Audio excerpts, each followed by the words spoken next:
And here's the truth. I don't want any of your listeners to hear there's no hope for them if their husband isn't willing to make any changes.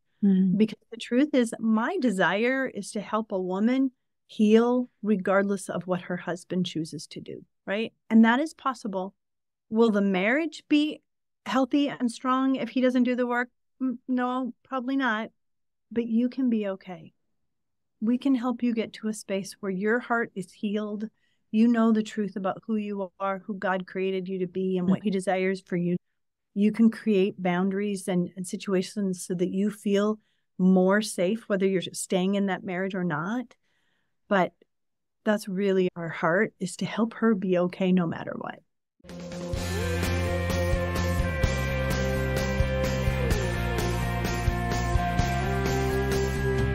Welcome back to the Sunshine Cafe, where we pour positive back into your day, sharing stories from real people who have made it through some real struggles, but were able to restore their health, hope, and peace. I'm Lisa Rohrs, your host, and as a certified coach, I'm here to guide you to be your best self-advocate, to help you restore your health, ignite your faith, and conquer those fears while you navigate your own healing journey so you can eventually exchange your dis-ease for durability. If you're looking for hope and encouragement to live a life you love, then you're in the right place. Let's dive in. Hey friends, and welcome back to the Sunshine Cafe. I'm Lisa Rohrs, your host. Today's episode is focused on a topic that is unfortunately all too common and a really difficult one to talk about, but so needed. This is the topic of betrayal inside of a marriage. And I have the absolute honor of welcoming a remarkable guest to help us unpack the encouragement that is often eclipsed by pain when you're the one who's been betrayed. Vicki Tiede is an inspiring Bible teacher, sought-after conference speaker, and an author whose true passion is to help women, help them experience God's grace and faithfulness in the midst of one of the deepest challenges, betrayal, especially when that betrayal happens inside of a marriage. Through her writing, speaking, and ministry, Vicki brings biblical truth to these difficult times with warmth, wisdom, and true authenticity.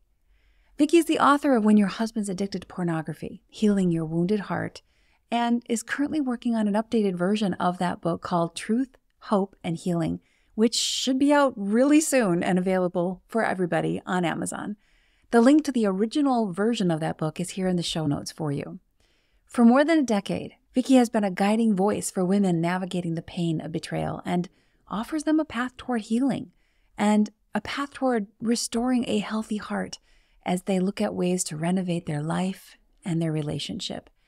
She has specialized training working with sexual betrayal partners, and alongside her husband, Mike, they walk alongside individuals who are seeking help from the devastation of infidelity and addiction. Vicki's heart for the hurting, her deep knowledge of God's word, the process that she and her husband guide their clients through, and their unwavering belief in the possibilities that do exist to renovate a relationship make Vicki an incredible voice in this space. I know today's conversation is going to be helpful to you and will be one of encouragement, truth, and hope, and one that unfortunately is so needed in our current day. So let's dive in. Hello, and welcome back to the Sunshine Cafe. I'm Lisa Rohrs, your host, and we're discussing a little bit of a challenging topic today, but a really great one, and one that we all really need to dive into and be willing to unpack and open up for our own health, for our emotional health, mental health, physical health. It's a really important one. And I have this beautiful guest with me today, Vicki Tiede. Thank you so much for being with us. Thank you so much for having me, Lisa. I'm looking forward to this. Let's start with a little bit of your background. I know you and your husband are in ministry on a few things. We'll talk about those things in a minute. I know you also do health and wellness. So let's talk about your background a little. So I kind of wear a couple different hats. You know, my favorite hats is wife, mom, grandma. Okay, maybe grandma might be topping that list of favorites. Just saying.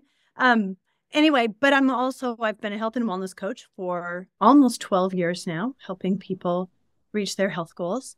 And honestly, I did that because I struggled in my own health and really always had a weight issue. It was either going up or it was going down, but it was never staying the same. It was always a hot mess. So that kind of started that journey for me. I decided to get intentional about my health And when I did, then I decided to pay that forward and help others. In a similar vein, I have hair issues, and I have always had very fine, thin hair and not a lot of it. And about 4.5, 5 years ago, I decided to go the route of wearing wigs, which I decided to do very publicly. And I let people know, hey, I'm going to do a thing. And I invited people along on that journey with me. So that's been fun because I've been able to help a number of people find good wigs and get started on that journey themselves, if it's for health reasons or otherwise. And in our practice, my husband and I have a private practice called Life Renovation Counseling and Coaching. And he does all kinds of, he's the counselor side of this, so he does all kinds of counseling. But together, we work with couples who are walking through betrayal recovery. Really, those who have had some sort of experience where typically it's the husband. I'm going to use that language because that's more what we see, but that doesn't mean women don't also struggle, but where the men have had struggles with problematic sexual behaviors and have betrayed their wife. And now they are sometimes we're working toward restoration. Sometimes that isn't possible, but I work with the partner who has been betrayed. Okay. So that came out of my own experience as well. All right. That is, as you frame it so well, some heavy lifting in the ministry world, but really necessary, because there's nothing, I don't think, more isolating than when you've been betrayed and you don't know who you can talk to, who is safe to speak to, and how to even unpack those emotions. It's just a very deep-rooted emotion. Yeah, there's a lot of shame around it, like really for the spouse and the partner. And when I see spouse, I'm always going to be referring to the husband who had the problematic behavior. And when I say partner, I'm always referring to the one who's been betrayed, whether that's a wife or a husband. So, but yes, I mean, it's very heavy lifting on our part for them, whether they're in the church or not. Like, this is one of those situations that it's prevalent. All you have to do is turn on the TV. Any show you watch actually glorifies it or really makes it look like this is how people live. This is just what people do. But when it happens to you, I can guarantee that there's not a single bride who walked down the aisle thinking this was going to be their future. And when their world is shaken, we call that D-Day, when they have a discovery. And it's almost always a discovery, Lisa. It's very rarely is it that the husband has come and confessed. So not the norm. So it is like a 9.7 Richter scale earthquake happening in their life. Everything shifts in a moment. And where do you go for that? Some people will go to the church. Sometimes that works out. Very often that doesn't work out. And, just straight up, most pastors are not equipped. They didn't get training on how to deal with it. Can you imagine all the different things that a pastor has to deal with? It's not just theologically. It's all of the issues, because the church is made up of people and people are sinners. And we do a lot of things and then we bring it all to the pastor and they're expected to be able to counsel us through that. Some pastors wisely say, let me refer you to somebody, right? They don't know what to do with it. And very often we end up counseling people who have received really unhealthy counsel in their church. So that's not always the place to go. To know that your church is a safe church before you go there with this issue. But you do need support and people don't know where to find it. Yeah, it's such a complex issue because there's so many different layers on there. It is hard to know who to trust to break that apart and work through it, let alone having the desire of both spouses in this situation, the husband and the wife, to want to work through it. Any addiction has to have the person who is addicted having a desire to get healed. That's part of it. And like you were speaking about the partner, the spouse of that person who betrayed has to have a desire to forgive and a willingness to work through that. So how do you unpack that? How do you work with people? You just said the F word. So we're going to go there, Lisa. Let's talk about the betrayer first, right? You're 100% right. Like, nothing is going to change if they don't have a heart desire to change. And so there has to be that admission that I have a problem and that they're willing to get help. And very often what we find is that the man says, I'm just going to stop. I just won't do this anymore. I'm just going to pray more about this. And then, you have that couple that comes to you and they've been married 30 plus years, and he's been praying for 40 years that this would go away, since even before he met her, and praying alone isn't doing the trick. And so there has to be this willingness to seek help and to do the work. And again, there's like different ways to do the work, if you will. And I'm doing little air quotes here, because it's not enough just to check the box and say, I'm now working with a therapist or a coach. Strongly recommend that they do. It's not enough to just go join a men's support group. It could be an accountability group at church. That's great. Are they actually being held accountable? Not always. Or there are professional support groups that you can join that are specific to problematic sexual behaviors. Those are virtual and in person. Again, that's great. And you can also just be checking off the box saying, I did it. I went. There's no behavior change, right? So there has to be this heart change. There has to be behavior change. And that's what we're always, when I'm working with a partner, always encouraging her to be watching for both. Are they doing the content? Am I going through the steps? Am I checking the boxes? They need to do that, but there also needs to be a behavior change. What's their heart posture in this? Are they being empathetic? Are they being patient with your recovery? Are they understanding that you don't trust them and you're not going to just trust them because they're telling you they've stopped the behavior? Mm-hmm. That's not sufficient. It's going to take time and consistency in that behavioral action for that to be true. One of the things we talked to couples about is, think about this. Why did you get married? We got married because we want intimacy. We want that connection. We want that one special person, right? Yeah. And we can't really experience true intimacy if there isn't vulnerability. We're not going to be vulnerable with someone we don't trust. We're not going to trust somebody when we don't feel safe with them. And we can't feel safe if there's not honesty. So when we're working with a couple, we're building that in reverse. We're starting with honesty. That's why one of the things we do is full therapeutic disclosures with couples, where the husband is going to share his full sexual history, everything that has happened with their wife. She's been prepared for it. She's ready for it. That's a critical part of that recovery. We're going to help her set boundaries of what she needs to feel safe so that they can create some safety. And when, both partners are staying regulated all the time in their safety, then we can actually get to trust, where we can start to trust again. And that whole forgiveness word, that comes about that time that intimacy is reenacted. There has to be trust. We have to feel safe. It's hard to forgive something that we don't know that has happened, right? So that's why there has to be full honesty, or we're saying, I forgive you for hurting me, but I don't know everything that you've done to hurt me. I don't even know all the things that I forgive you for. Yeah, let's start there, right? Yes. Yeah. And that's again where Christian messages can get really complicated, because we know Scripture tells us to forgive. We know that's important in our relationship with Christ. We aren't harboring a root of bitterness, that we aren't holding something against somebody. But you can't forgive what you don't know. So I think often, I'll hear women say, I went and talked to my pastor. He said, I need to forgive him. He said, I need to just be more sexually available. Those are not answers. Either way is the answer, right? Like that's more damaging. Forgiving what? Having safety, right? We need to have safety before we're forgiving somebody. If we don't feel safe with them, it's hard to forgive. We certainly don't forget. Yeah. And we can't trust that it's done. We can't trust that it's over and we can move on until those other layers have been addressed. Yeah. I love that you and your husband are doing this. I love that there's that safe, available space for this kind of work. Hard work. Hard work. Yeah. But so good, so needed.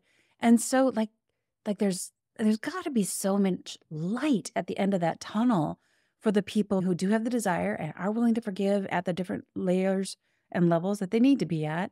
There's got to be such a rewarding feeling once you get through that. It's so much fun. Yeah. It's messy, and it's such a privilege to Like it's hard, like it's heartbreaking on one hand. Like I don't want to see the wounds. I don't like to see all of that. But I know that when you do the hard work, I know from my own personal experience that when you do the hard work and the hard work and you stick with it and you wait, right? Like we don't get to come together and work on our us until we've worked on ourselves individually. And so when he's doing all of his work and you're doing all of your work so that two healthy people can come together to work on their us, that by the way was created when they got married, but we have neglected and abused and not nurtured for a long time. Come together and we start working on the us. And when Mike is my husband, when Mike and I work with couples, he works with the husband or the husband's working with somebody outside the practice. But our favorite is when Mike gets to work with them and I work with her. And when we get enough tools in place and we get enough regulation in place and we've done this honesty piece and boundaries, people are feeling safe. Now we can start bringing them together for a couple session. And we'll do a couple sessions, then we go back to our rooms, right? Like, okay, go meet with Mike, and I'm going to go meet with her and see how that all goes down. Right? How's that feel? Get in the ring together and then back to your corners. Yes, back to your corners. Exactly right. It's not unlike what we did with our kids back in the day, right? Like everybody go to their rooms. Yeah, I'll tell you when you can come back out. Okay, fine. But it's beautiful and it's fun, and we get in those couple sessions, and it's so uncomfortable, and that's okay. We have to get a little comfortable being uncomfortable when we're trying to create something new. It's why we don't call our practice life restoration. I personally didn't want to restore anything. I didn't want to restore because when I looked back, because, Mike had his own struggles with problematic sexual behavior. We had our own D-Day. We went through all of the recovery ourselves. But when I look back at what our marriage was before D-Day, I don't want that. Restoration to me suggests that that's coming back. That's a hard no, thank you very much. We wanted to renovate. Let's take it down to the foundation. Let's put that foundation with Christ as our cornerstone and honesty as our foundation so that we could rebuild something completely new. I got goosebumps talking about it because, right, like our marriage doesn't look anything like it did before. Now we embarrass our kids and, all like we're honeymooners or I don't know what, but it's beautiful, and we have honesty and we connect consistently and we are playful. We didn't used to be playful. I wonder how many of your listeners are going, yeah, we haven't played since we were dating before we got married. Exactly. Fun is such a requirement. But you can't have play enough fun. Like that's intimate. When you're playing, that's intimacy. We can't do that when we don't trust somebody, right? We can't do that when we don't feel safe. And sometimes that trust and that safety is gone and we don't know why. It's because there isn't honesty. There's an expert in the field of betrayal recovery that talks about like it is a house with a secret basement. That's a good visual for that. Yes. And when you don't know what's been going on, when you don't know about your husband's unwanted sexual behavior and these things are happening, you're like, what is wrong? Like, I can't say anything right. I can't do anything right. Like every time we're in the same space, we're batting heads, like what's happening here? And then you find out and you go, oh, now it makes sense. Even the one who's doing the betraying in those kinds of situations, they can't even be honest and they can't work through it. Because at some level, they know what they're hiding and they know they're not being honest. So it's you have one person who is completely in the dark and doesn't understand what the roadblock is. And you have the other person who knows what the roadblock is completely, but can't divulge it or isn't ready to yet. Yeah. So you have this two people kind of flying blind and trying to, at the same time, connect, which is, I'm sure, not very successful. Exactly. Yeah. Well, it was so fun, Lisa. Like I'm picturing one couple that we're working with that, gratefully the betrayal had not gone outside of their marriage. There was pornography and online things and fantasy sort of things, but it hadn't gone beyond that. We did the work, right? Like he did his work, she did her work. We gave them tools. We practiced them by themselves. They got really good at it. We came together. We'd try practicing them together. It would be disastrous. We'd be like, go back. Okay, now process why that didn't work and why that, and we'd come back and we'd try again. But pretty soon we noticed like there was some giggling on the calls and there was some playfulness about how this was working. And just this week when I did a call with her alone, actually checking in, she was able to walk me through their tool that they know and how they did it in a very playful way, but it demonstrated that they have awareness and they're starting to be able to use this tool to repair ruptures in the moment before it becomes something that now lasts for 2 weeks of them harboring something. They could have had an argument about the dishwasher. And you know how something little like that can become huge when there's a bunch of stuff underneath. Right. And it festers. And what was this tiny little thing ends up turning into a huge problem. Yeah. Yeah. And so it's just so much fun now getting on and having these conversations with them and seeing this genuine healing. Like the sad thing and the glad thing for me is I think they're going to fly off soon, right? Like it's like that mother bird going, go, fly. Exactly. You guys are going to do great. Come back if you need a tune-up, but I think you're good. And a lot of these calls, they're hard. It's not fun. Clients they're not like, oh, I love this. Right. No, this is hard work. Hard work. Yeah. And they need you. They really need, and you have, for those who can't see Vicki, you are a light. You are just, you exude a joy and you have a very comfortable demeanor about you, which I'm sure helps your clients work with you and feel comfortable being vulnerable, because that's where it starts. It starts by letting the guard down and saying, okay, I'm ready to do the work.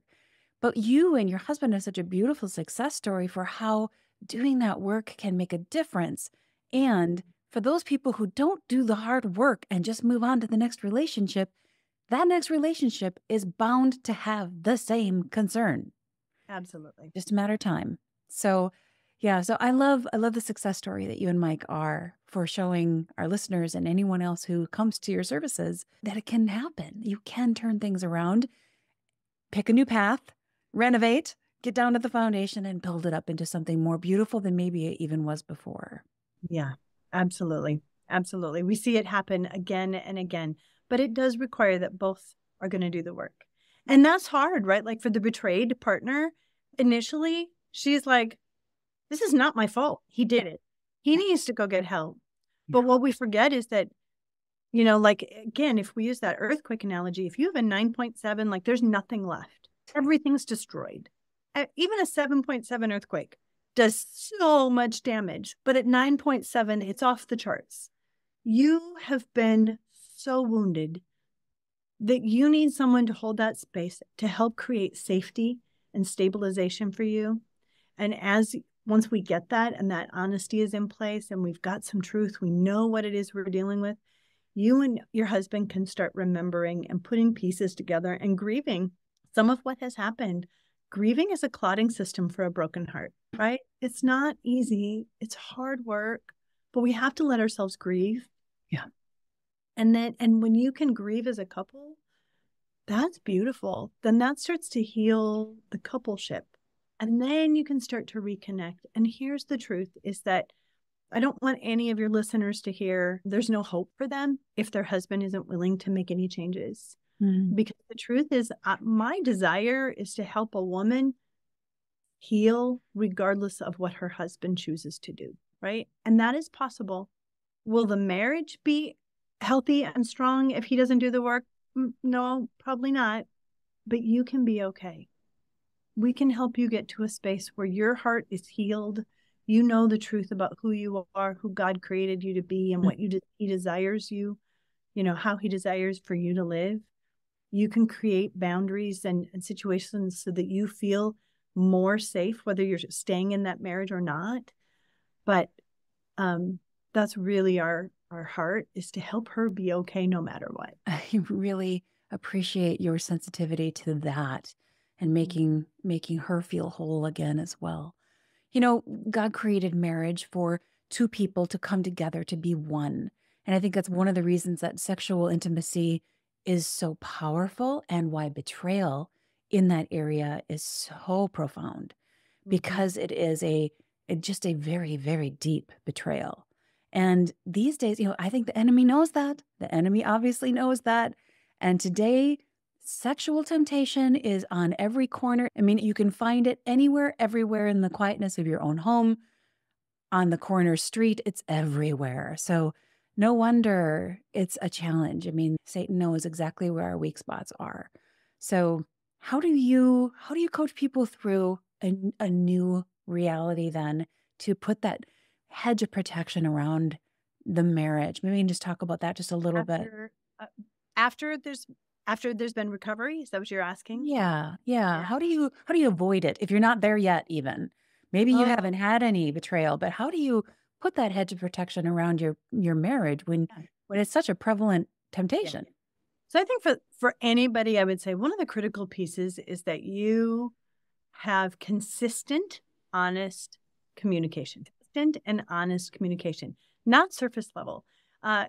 If your listeners are familiar with the Gottman's ministry, literally the leading experts on marriage, like they have all this research and studies they've done.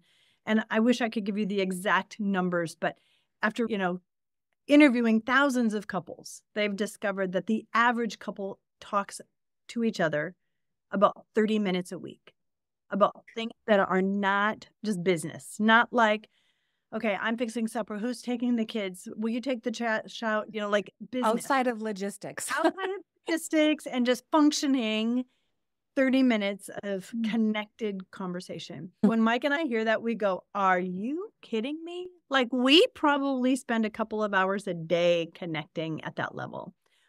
Only because we've been intentional about that. And that certainly didn't happen before D-Day. So that is one of the things that we've brought in. And I think it's a key piece because when you're having an honest connection and you have to make it purposeful. So we have a tool that we actually were given and we use it with others called Honest. And it stands for this. H is honor. So you share something that honors the other person, right? Like I want to honor you for how you did this. Or I just noticed this. I noticed how you were talking to our son today. I just want to honor you for that. You're such a good dad. Or, whatever. I could give you lots of examples. I won't. But that's honor. O is take ownership. Own where you've done something, said something that was not helpful or healing in your relationship, right? Yes, or even a snarky comment said just a little. Even the comment wasn't maybe bad, but the way you said it was a little bad. Yeah, like I just want to own that I was in a mood yesterday and I know I was taking it out on you and I heard it and I want to own that, right? Like own those things, okay? N is need. What do you need? Not what do you need them to do? Not that. This is not a honey-do list. This is wow, I'm realizing that I need a little margin on my calendar this week. I'm realizing that I've got a tough week ahead of me and I need to make sure that I protect this day that is a lighter day or whatever. And you're just saying what you need for yourself. And then your spouse says the same thing. E is emotion. What are a couple of emotions you felt this day? Like if you're doing this every day, man, I was so excited when this happened, or I was so encouraged, or I was so frustrated with, right? Fill in the blanks, but share emotions. One, I don't mean to stereotype, but a lot of men struggle with their emotions and talking about feelings. So this is an important thing. And it helps you to start to know those emotions. So you can just name one, or you can name 2 or 3 things that you felt as the day came up. S is sobriety. If there is addiction, if there is any kind of problematic sexual behavior, you want to give sobriety on that. So the spouse is sharing that. For the rest of us who don't struggle with that, it's self-care. What am I doing for self-care? Especially, I will say, for the person who struggles with an addiction, self-care is vital because it keeps us out of that red zone where we're acting out. If I'm taking care of my needs in a healthy way, then I'm less apt to act out in negative ways. So that's S. And then T is thankfulness. What is something you're thankful for? So I love that. I love that it starts with honoring them and it ends with being thankful for something. But we go through honest every day. It can take 10 minutes or it can take 2 hours. It's especially in the summer when we're able to be outside and walking around is what we do while we walk. And we just do it back and forth. But that level of connection is a game changer. It's an opportunity to own what's really going on and to have a space to safely share your heart. It's a high level, as I described, right? starting at that bottom of the pyramid, honesty, safety, trust, vulnerability, and intimacy at the top. I mean, honesty, you can see it's down there on the bottom, but that also creates safety. And it also means we're being vulnerable. So there's intimacy that's possible when we do that. I think it's the most important thing we can do to protect our marriage. What a powerful tool. I love that. It's such a powerful tool anybody can use. And one of the things my husband and I acknowledged at the very get-go when we first got married, we fell in love so fast and so completely. But we also acknowledged that no marriage is immune from the potential of betrayal.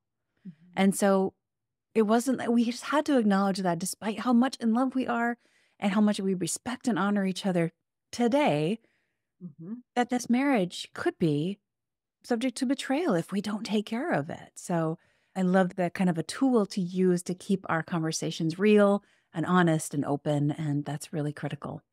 Yeah, I would agree. I think everybody's one step away from a fall. Yeah, so true. The other thing that we're really intentional about is putting each other on our calendars. Yeah. So we put each other on our calendar. We schedule a time to make sure we sit down and talk. Sometimes we'll have coffee. Sometimes we'll go for a walk. But I've heard it said in the business world that, show me your calendar and I'll show you what's important to you.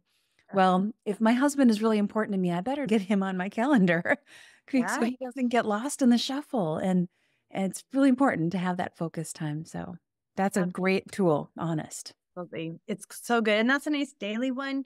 We, like you, one of the things we consistently keep on our calendar is date night. Like there's always at least one night on the weekend that is marked date night. And we're going to do something intentional with each other. And we try to be creative about those. So sometimes we'll alternate.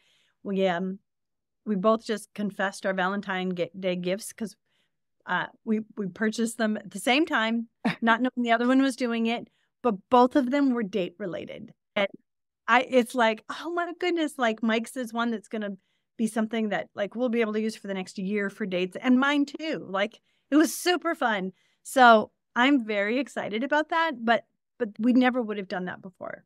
Like we've probably all been told, date your spouse. Have you gone on a date? When have you gone out? But again, we get busy and we're tired. And by the weekend, we're like, I got nothing. Yeah, I got nothing left. I think it's important too for us to have that self-awareness. And so as you're doing honest, it creates opportunity. Awareness is a critical first step with recovery. It just is a critical first step for all of us as humans. If we're going to function in our best self, we have got to have awareness. One of the things I love talking about is our coping cup. We have an emotional coping cup. And it's one size. It is one size. Like God might have given me a slightly bigger coping cup than the next person. That's okay. But I have to know how full my coping cup is. And if my coping cup is at the top, and think of it like carrying a cup where it is like maybe even kind of curving up over a little bit over the top, and one more drop, doesn't matter the size, but one more drop and something's going over the side. That can happen. And when my coping cup gets to that space, I have two options. I can, one, pour something out. What does that look like? Pouring something out of my coping cup means I'm going to delay doing something. I'm going to delegate it, or I'm going to detach from it and say, you know what, it's not that important. The other thing is I can't put any more in, so I'm going to put a lid on my coping cup. And even good things don't go in. So, hey, we're starting a new Bible study. You want to join us? No, my coping cup is full.